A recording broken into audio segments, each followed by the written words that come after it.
రాజుల కాలానికి వెళ్ళిపోయాం. సత్యవ్రతుడు అనే రాజు ఉన్నాడు. ఎవరున్నారు నాన్న? సత్యవ్రతుడు అనే రాజు ఉన్నాడు. మరి ఈ సత్యవ్రతుడు అనే రాజు ఏమైంది? తను చాలా పద్ధతిగా ఉంటాడు. చాలా, ఆయన పేరులోనే ఉంది సత్యము అనేసి. ఇక సత్యాన్ని మాట్లాడుతూ దాన ధర్మాలు చేస్తూ చాలా పేరు ప్రతిష్టలు పొందాడు. ఇక ఒక రోజంట ఉదయాన్నే లేచి రాజుగారు స్నానానికి బయలుదేరాడంట. తన యొక్క గది నుంచి స్నానానికి బయలుదేరాడు. ఇక రాజులు మంచిగా నది స్నానానికి వెళ్ళేవారు, నది స్నానం చేసేవారు, అలాగా ఉండేది. ఇక తను ఏం చేస్తాడు? స్నానానికి బయలుదేరి స్నానం చేద్దామని ఇక ఆ గేటు వరకు వచ్చాడు నాన్న. పెద్ద ద్వారం ఉంటది కదా, రాజుగారి భవనానికి పెద్ద గేట్ ఉంటది కదా, ఆ ద్వారం వరకు వచ్చాడు. ద్వారం వరకు రాగానే అతనికి ఆ రాజభవనం నుంచి ఒక అందమైన రాణి అనుకుందామా? రాణి అనుకుందామా?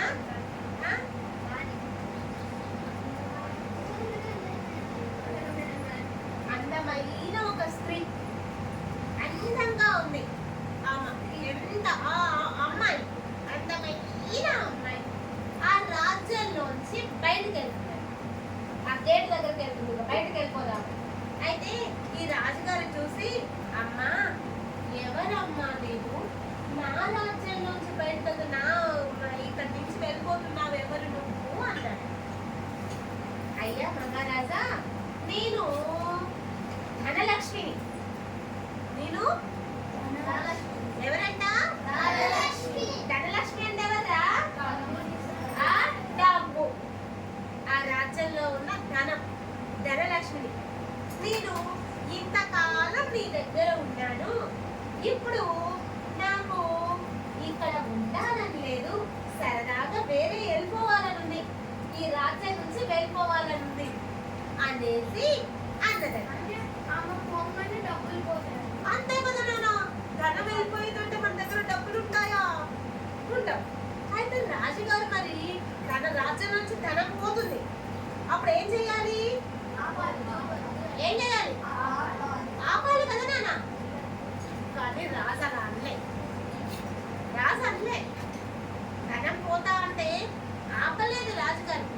సరే అమ్మా, నీ ఇష్టం, నీకు ఎక్కడ ఉండాలనిపిస్తే అక్కడే ఉండు అనేసి సరే అన్నాడు.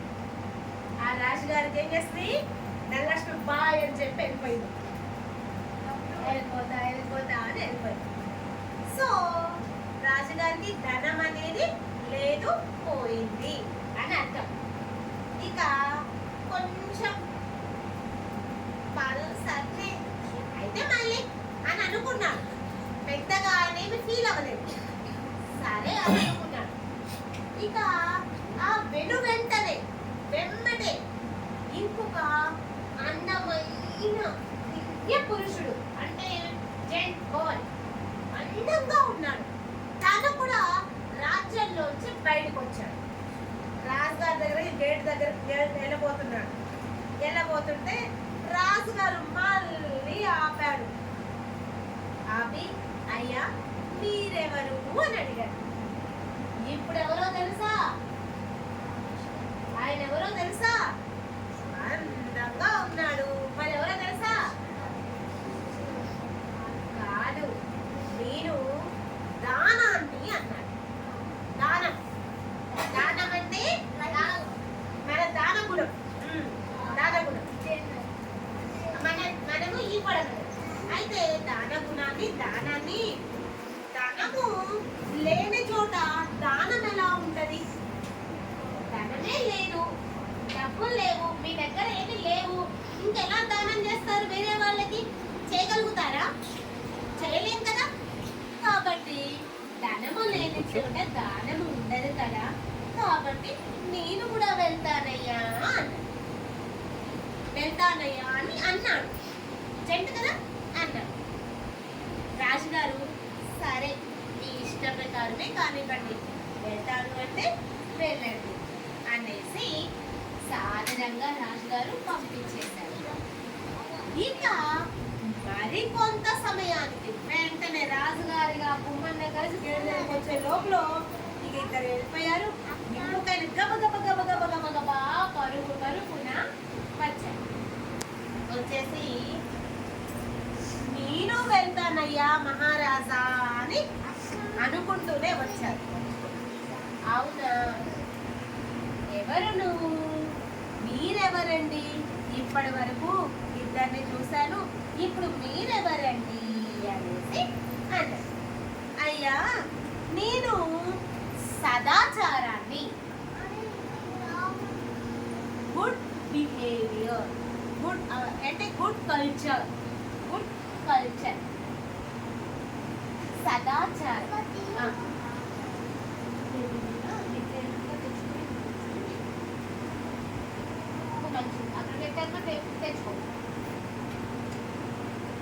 సదాచారాన్ని అంటే గుడ్ కల్చర్, ఓకేనా? గుడ్ కల్చర్, సదాచారం. అయ్యా మరి మీరెందుకు వెళ్తున్నారంటే ధనము లేదు, దానము లేదు, ఇంకా నేనుండి ఇక్కడ ఏం ప్రయోజనం? నేనుండి ఏం ప్రయోజనం? నాకు వాటితో పాటు వెళ్ళాలనుంది అంటే సరే అలాగే వెళ్ళిరండి, అలాగే వెళ్ళిరండి అని చెప్పేశారు. సరే అనేసి సదాచారం కూడా వెళ్ళిపోయింది. చక్కగా బాయ్ చెప్పుకుంటూ వెళ్ళిపోయింది. ఇక రాజుగారు కొంచెం ఆలోచనలో పడ్డాడు.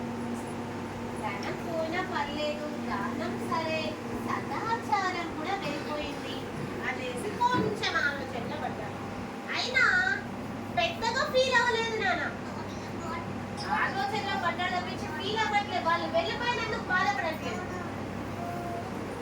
నెక్స్ట్ ఇంకొక అందమైన స్త్రీ అక్కడి నుంచి వెళ్ళిపోతుంది. ఇక అమ్మా మీరెవరమ్మా అని రాజుగారు అడిగారు. ఎవర్రా ఇంకిప్పుడు? రాణిగారు వెళ్ళిపోతున్నా, ధనం లేదు, రాజుగారి డబ్బులు లేవు, దానం చేసేది లేదు, సదాచారం గుడ్ కల్చర్ లేదు, ఇంకెందుకు నేను కూడా వెళ్ళిపోతాను. రాణిగారు వెళ్ళిపోతున్నా, రాణిగారు వెళ్ళిపోతున్నా, ఎక్స్ప్రెషన్స్ ఎవరు రావట్లేదు. వెళ్ళిపోతున్నా రాణిగారు కాదు, యశస్సు వెళ్తుంది. యశస్సు అంటే కీర్తి ప్రదర్శన. తన ఏమంటారు దాన్ని? గౌరవము అనే పేరు ప్రదర్శనలు, కీర్తి ప్రదర్శనలు, తన గొప్ప పేరు కీర్తి అన్నట్టు. ఆ కీర్తి అనే అందమైన యువతి అక్కడి నుంచి వెళ్ళిపోబోతుంది. అమ్మా మీరెందుకు వెళ్తున్నారమ్మా అని రాజుగారు. అయితే అయ్యా ఏంటి, ధనము లేదు, దానము లేదు, డబ్బులు లేవు, దానం చేయడము లేదు, దానము వెళ్ళిపోయింది. ఇక గుడ్ కల్చర్, సదాచారం కూడా వెళ్ళిపోయింది. ఇక అవన్నీ లేని చోట కీర్తి ఉంటే ఏంటి, ఉండకపోతే ఏంటి? అవేమి లేవు కదా. కీర్తి ఉంటే ఏంటి, ఉండకపోతే ఏంటి? పేరు ప్రదేశం లేకపోతే ఏంటి అనేసి, కీర్తి అంటే గొప్ప పేరు. సపోజ్ నువ్వు మంచిగా ఏదో కనుక్కున్నావురా, సైంటిస్ట్ అయ్యావు, పలాంటి కనుక్కున్నావు, పలానా అబ్బాయి ఏం పేరు? గొప్పవాడంట, పలాంటిదో కనుక్కున్నాడు అని అందరూ చెప్తా చూస్తారా? అన్నే కీర్తి అంటే. ఓకేనా? గౌరవము, కీర్తి ప్రతిష్టలు, పేరు ప్రతిష్టలు అని అర్థం. మీ గురించి 10 మంది చెప్పుకుంటే అది కీర్తే కదా. రాజుగారు కృష్ణదేవ మహారాజు అని చెప్పుకున్నాం. ఆ కృష్ణదేవరాయల గురించి ఇప్పుడు దాకా చెప్పుకున్నామంటే ఆయన గొప్ప కీర్తి ప్రతిష్టలు, ఆయన యొక్క పేరే కదా మనం చెప్పుకునేది. అలా అన్నట్టు. ఇక అది నేనుంటాను అని అన్నది ఆ అందమైన యువతి. సరే సరే తల్లి. కింగ్ నేమ్ కూడా మంచి కావచ్చు బ్యాడ్ కావచ్చు, కింగ్ నేమ్ కూడా వెళ్ళిపోయింది. ఇక కింగ్ కి ఏంటి నేమ్ అనేది అంటే పలానా రాజు అన్న పేరు అనేది లేదు, మామూలు వ్యక్తి అంతే, అవునా? ఎందుకంటే దానికి ధనం లేదు, దానం లేదు, సదాచారం లేదు. ఇక కీర్తి ఎక్కడ ఉంటది? ఉండను అని వెళ్ళిపోయింది. గుడ్ బిహేవియర్ లేదు, గుడ్ కల్చర్ లేదు, కీర్తి కూడా వెళ్ళిపోయింది. ఇక సరే అని రాజుగారు సరే అని అనుకున్నాడు. తన స్నానానికి తాను బయలుదేరి వెళ్ళిపోబోతున్నాడు. చివరికి ఇంకొక గంభీరంగా ఉన్న దృఢంగా ఉన్న ఒక వ్యక్తి అక్కడి నుంచి బయలుదేరుతున్నాడు. ఇక రాజుగారు అయ్యా మీరెవరయ్యా అని అడిగారు. అయితే రాజుగారు నీ దగ్గర ధనం లేదు, ఇంకా లేదు, ఏది లేదు, సదాచారం లేదు, ధనం లేదు, దానం లేదు, సదాచారం లేదు, కీర్తి ప్రతిష్ట లేదు. ఇక మీరు మాత్రం నన్ను తెలుసుకునే ఉపయోగం ఏముందయ్యా? నాకు అనుమతి నేను వెళ్ళిపోతా అంటే అసలు మీరెవరండి అని రాజుగారు అడుగుతారు. అయ్యా నా పేరు సత్యము అనేసి అన్నాడు. సత్యము నిజాన్ని అనండి. అవునా అంటే ఇక నాకు అనుమతి ఇవ్వండి, నేను వెళ్ళిపోతాను అంటే వెంటనే రాజుగారు ఏం చేస్తాడు తెలుసా? వెళ్ళిపోమంటాడా? వెంటనే వాళ్ళందరూ వెళ్ళిపోయారు. ఈయన కూడా మన వాళ్ళందరూ వెంటనే పంపించేశాడు కదా.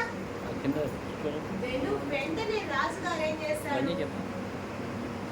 ఆ పురుషుని గంభీరంగా బలంగా దృఢంగా ఉన్న పురుషుని కాళ్ళు పట్టుకున్నాడు. కాళ్ళు పట్టుకొని వదలకుండా గట్టిగా పట్టేసుకొని మీరు మాత్రం వెళ్ళడానికి వీల్లేదు, వెళ్ళడానికి వీల్లేదు.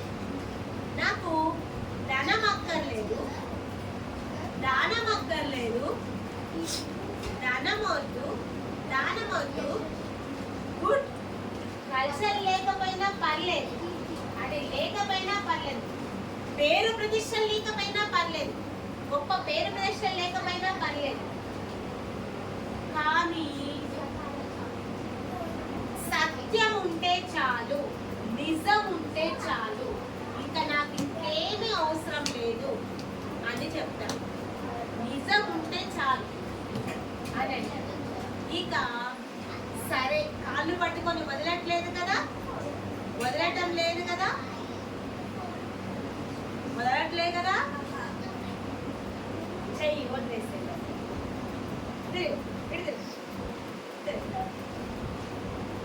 వదలకపోయేసరికి ఇక చేసేదేమీ లేక సత్యము అక్కడే ఉండిపోయింది, ఆ రాజుగారి దగ్గరే ఉండిపోయింది.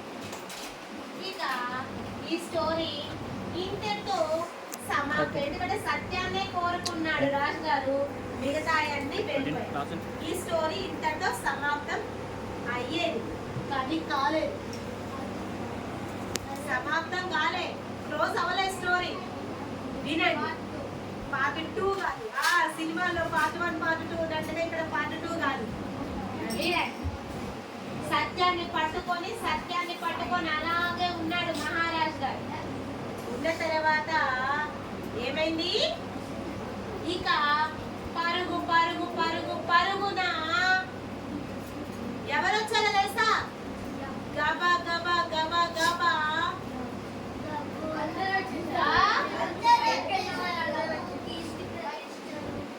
పరుగున ప్రతి ఒక్కరు వచ్చారు, దండం వచ్చారు, ఒక్కొక్కటి వస్తూ వచ్చాయి. కీర్తి ప్లేస్లు వచ్చాయి, ఫస్ట్ వచ్చి వచ్చేసి అయ్యా మీరు వెళ్ళిపోయారు కదా మరి మీరెందుకు వచ్చారు అంటే, మహారాజా సత్యం ఉన్న చోటే కీర్తికి విలువ. యశస్సు కీర్తికి ఎప్పుడు విలువ? సత్యం ఉన్న దగ్గరే విలువ. కాబట్టి నేను ఇక్కడే ఉంటాను అని పోయినది కాస్త వచ్చేసింది. ఇక ధనం కూడా వచ్చేసింది.